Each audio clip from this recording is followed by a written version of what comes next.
ஒரு சின்ன சொந்த பிரச்சனை, உங்க அட்வைஸ் வேணும். இது ஒரு பெண்ணை பத்தினது. கிட்டத்தட்ட என் மக மாதிரி. துடிப்பான பொண்ணு. பாவம், சொப்பனாவோட ஃபாதர் மதம் சரியில்லை. என் வீட்டுல ஒரு நெருக்கத்தை உண்டாக்கிட்டான். குழந்தைகளுக்கு அவளை பிடிச்சு போச்சு. அதனாலே அவளோட குடும்பத்தரத்தை எல்லாம் பொறுத்துக்கிட்டு இருந்தேன். ஆனா சில சமயம் ரொம்ப வரம்பை மீறி போறாளோன்னு நினைக்க தோணும். இதை போய் யாருக்கிட்டையும் டிஸ்கஸ் பண்ணவும் முடியல. சரி, நீங்க எனக்கு குரு மட்டும் இல்ல, புத்திசாலியான ஒரு பெண். அந்த முறையில எப்படியாவது ஒரு தேர்வு சொல்லுவீங்கன்னு தான் உங்ககிட்ட வந்தேன்.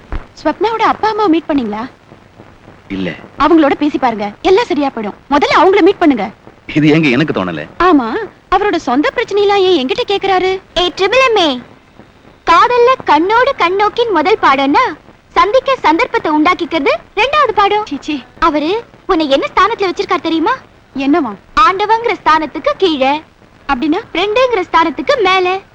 அப்படின்னா அட போப்பா, நீ பரீட்சை எழுதிக்கிட்டே இருக்கதா லாய்க்கு. எம்ஏ சைக்காலஜி படிச்சு என்ன பிரயோஜனம்? காதல் சைக்காலஜி தெரியல உனக்கு?